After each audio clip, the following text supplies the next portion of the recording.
2024ರ budget ಮಂಡನೆಯಾಗಿದೆ. ಕೇಂದ್ರ ಸರ್ಕಾರದ budget ಮಂಡನೆಯಾಗಿದೆ. Nirmala Sitaram ಅವರು ಬಜೆಟ್ ಅನ್ನ ಮಂಡನೆ ಮಾಡಿದ್ದಾರೆ. ಯಾವೆಲ್ಲ ಕ್ಷೇತ್ರಗಳಿಗೆ ಅನುದಾನವನ್ನ ನೀಡಿದ್ದಾರೆ, ಯಾವೆಲ್ಲ ಕ್ಷೇತ್ರಗಳಿಗೆ ಒತ್ತನ್ನ ನೀಡಿದ್ದಾರೆ ಅನ್ನೋದ್ರ ಬಗ್ಗೆ ಇನ್ಫಾರ್ಮೇಶನ್ ಕೊಡ್ತೀವಿ. ಹಾಗೆ ನಿರ್ಮಲಾ ಸೀತಾರಾಮ್ ಅವರು 6ನೇ ಸಲ ಈ ಬಜೆಟ್ ಅನ್ನ ಮಂಡನೆ ಮಾಡ್ತಾ ಇದ್ದಾರೆ. ಯಾವೆಲ್ಲ ಕ್ಷೇತ್ರಗಳಿಗೆ ಒತ್ತನ್ನ ನೀಡಿದ್ದಾರೆ, ಮಹಿಳೆಯರಿಗೆ ಎಷ್ಟು ಒತ್ತನ್ನ ನೀಡಿದ್ದಾರೆ, ಹಾಗೆ ಪ್ರವಾಸೋದ್ಯಮಕ್ಕೆ ಎಷ್ಟು ಕೊಡುಗೆಯನ್ನ ನೀಡಿದ್ದಾರೆ ಅನ್ನೋದ್ರ ಬಗ್ಗೆ ಕಂಪ್ಲೀಟ್ ಮಾಹಿತಿಯನ್ನ ಕೊಡ್ತೀವಿ. 80 ಕೋಟಿ ಜನರಿಗೆ ಉಚಿತ ಪಡಿತರವನ್ನ ನೀಡುವುದಾಗಿ ಹೇಳಿದ್ದಾರೆ. ಕಳೆದ 10 ವರ್ಷಗಳಲ್ಲಿ ಆರ್ಥಿಕತೆಯಲ್ಲಿ ಸಾಕಷ್ಟು ಬದಲಾವಣೆಗಳು ಆಗಿವೆ. ಜನ್ಧನ್ ಖಾತೆ ಹಣ ವರ್ಗಾವಣೆಯನ್ನ ಮಾಡಲಾಗಿದೆ ಅಂತ ಹೇಳಿದ್ದಾರೆ. ನಿರ್ಮಲಾ ಸೀತಾರಾಮ್ ಅವರು ಬಜೆಟ್ ಅನ್ನ ಮಂಡನೆ ಮಾಡುವಂತಹ ವೇಳೆಯಲ್ಲಿ ಇದಿಷ್ಟು ಮಾಹಿತಿಯನ್ನ ನೀಡಿದ್ದಾರೆ. ಪಿಎಂ ಸ್ವನಿಧಿ ಯೋಜನೆಯ ಯಶಸ್ವಿಯಾಗಿದೆ. 1.8 ಕೋಟಿ ಜನರಿಗೆ ಪಿಎಂ ಕಿಸಾನ್ ಸನ್ಮಾನ್ ಯೋಜನೆ ಅಡಿ ಹಣ ನೀಡಲಾಗ್ತಾ ಇದೆ. ಬಡವರಿಗೆ ಹಾಗೆ ಮಹಿಳೆಯರಿಗೆ ಮತ್ತೆ ರೈತರಿಗೆ ಹೆಚ್ಚಿನ ಆದ್ಯತೆಯನ್ನ ನೀಡಲಾಗುವುದು. 2024ರ ಈ ಒಂದು ಬಜೆಟ್ ನಲ್ಲಿ ಬಡವರಾಗಿರ್ಬಹುದು, ಮಹಿಳೆಯರಾಗಿರ್ಬಹುದು, ರೈತರಾಗಿರ್ಬಹುದು, ಇವರಿಗೆಲ್ಲರಿಗೂ ಹೆಚ್ಚಿನ ಆದ್ಯತೆಯನ್ನ ನೀಡಲಾಗುತ್ತೆ ಅಂತ ಹೇಳಿದ್ದಾರೆ. ಬಡವರ ಅಭಿವೃದ್ಧಿಯೇ ದೇಶದ ಅಭಿವೃದ್ಧಿ ಅಂತ ಹೇಳಿದ್ದಾರೆ. ಏನಂತಂದ್ರೆ ರೈತರು ಮೊದಲು ಅಭಿವೃದ್ಧಿ ಆಗ್ಬೇಕು, ಬಡವರ ರೈತರು ಅಭಿವೃದ್ಧಿ ಆಗ್ಬೇಕು, ಆಗ್ಲೇ ದೇಶದ ಅಭಿವೃದ್ಧಿ ಆಗುತ್ತೆ, ನಮ್ಮ ಅನ್ನದಾತರು ಅವರು ಅಂತ ಹೇಳಿ ನಿರ್ಮಲಾ ಸೀತಾರಾಮ್ ಅವರು ಹೇಳಿದ್ದಾರೆ. 33 ಕೋಟಿ ಜನರಿಗೆ ಪಿಎಂ ಮುದ್ರಾ ಯೋಜನೆ ಅಡಿಯಲ್ಲಿ ಸಾಲವನ್ನ ನೀಡಲಾಗುವುದು. ರಾಷ್ಟ್ರೀಯ ಶಿಕ್ಷಣದಲ್ಲಿ ಕ್ರಾಂತಿಕಾರಿ ಬದಲಾವಣೆಯನ್ನ ತಂದಿದ್ದೇವೆ. ರಾಷ್ಟ್ರೀಯ ಶಿಕ್ಷಣ ನೀತಿಯಲ್ಲಿ ಕ್ರಾಂತಿಕಾರಿ ಬೆಳವಣಿಗೆ ಇದೆ. ಫಸಲ್ ಭೀಮಾ ಯೋಜನೆ ಅಡಿಯಲ್ಲಿ 4 ಕೋಟಿ ರೈತರಿಗೆ ಬೆಳೆ ವಿಮೆ ಅಂತ ಹೇಳಿದ್ದಾರೆ. ನಿರ್ಮಲಾ ಸೀತಾರಾಮ್ ಅವರು ಮೊದಲೇ ಹೇಳಿರೋ ಹಾಗೆ ರೈತರಿಗೆ ಹೆಚ್ಚಿನ ಒತ್ತನ್ನ ನೀಡ್ತೇವೆ ಅಂತ ಹೇಳಿರೋ ಹಾಗೆ ಫಸಲ್ ಭೀಮಾ ಯೋಜನೆ ಅಡಿಯಲ್ಲಿ 4 ಕೋಟಿ ಜನರಿಗೆ ಬೆಳೆ ವಿಮೆಯನ್ನ ನೀಡಲಾಗ್ತಾ ಇದೆ. ದೇಶದಾದ್ಯಂತ 390 ವಿಶ್ವವಿದ್ಯಾಲಯಗಳನ್ನ ಕೇಂದ್ರ ಆರಂಭ ಮಾಡಲಿದೆ ಅಂತ ಹೇಳಿದ್ದಾರೆ. ಕ್ರೆಡಿಟ್ ಗ್ಯಾರಂಟಿ ಯೋಜನೆ ಅಡಿಯಲ್ಲಿಯೂ ಯುವಕರಿಗೆ ಅನುಕೂಲವಾಗಲಿದೆ. ಯುವಕರನ್ನ ಸದೃಢಗೊಳಿಸುವುದೇ ನಮ್ಮ ಸರ್ಕಾರದ ನಿಲುವು ಅಂತ ಇವರು ಹೇಳಿದ್ದಾರೆ. ಹಾಗೆ 3,000 ಹೊಸ ಐಟಿಐಗಳ ಸ್ಥಾಪನೆ ಕೂಡ ನಡೆಯಲಿದೆ. ಅಂದ್ರೆ 2024ರ ಈ ಒಂದು ಬಜೆಟ್ ನಲ್ಲಿ ಯುವಕರ ಮೇಲೂ ಕೂಡ ಕಾನ್ಸಂಟ್ರೇಷನ್ ಮಾಡಲಾಗಿದೆ ಅನ್ನೋದು ಗೊತ್ತಾಗ್ತಾ ಇದೆ.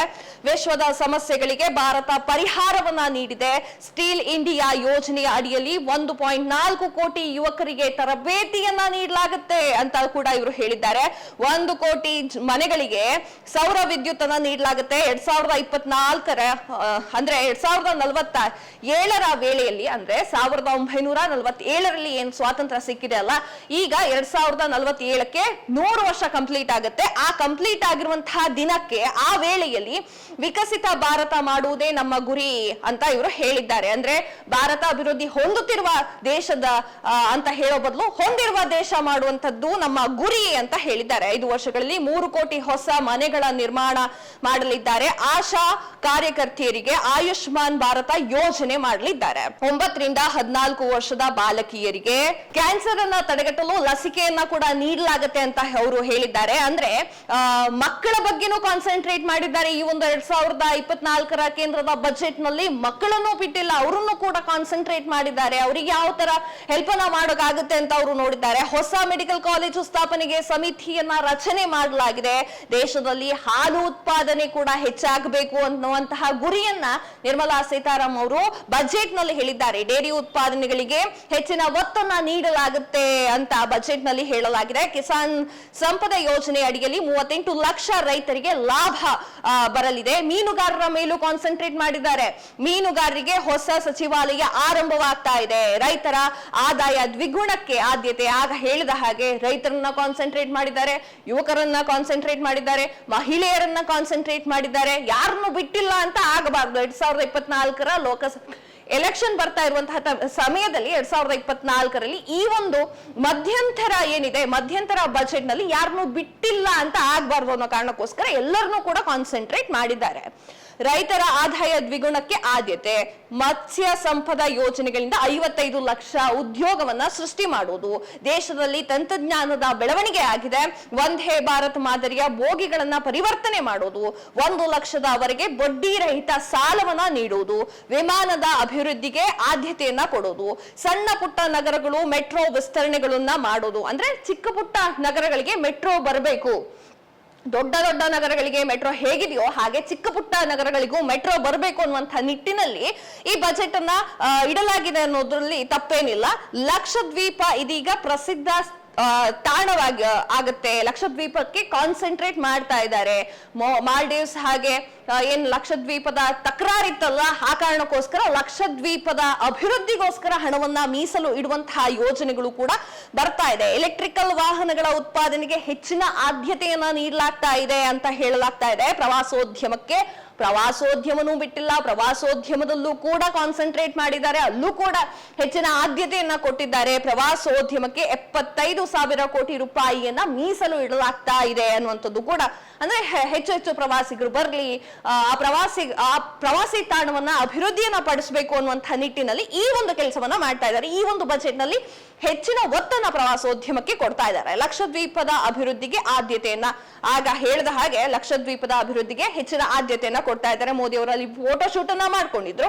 ಈ ಕಾರಣಕ್ಕೋಸ್ಕರ ಮಾಲ್ಡೀವ್ಸ್ ಊರ್ಕೊಂಡಿತ್ತು. ಈ ಕಾರಣಕ್ಕೋಸ್ಕರ ಲಕ್ಷದ್ವೀಪ ಅಭಿವೃದ್ಧಿಗೂ ಕೂಡ ಹಣವನ್ನ ಇಡುವಂತಹ ಕೆಲಸವನ್ನ ಮಾಡ್ತಾ ಇದೆ. ಪ್ರವಾಸೋದ್ಯಮಕ್ಕೆ ಬಡ್ಡಿ ರಹಿತ ಸಾಲವನ್ನ ನೀಡಲಾಗುವುದು. ಜನಸಂಖ್ಯೆ ಏರಿಕೆ ನಿಯಂತ್ರಣಕ್ಕೆ ಕ್ರಮವನ್ನ ಕೈಗೊಳ್ಳಲಾಗ್ತಾ ಇದೆ.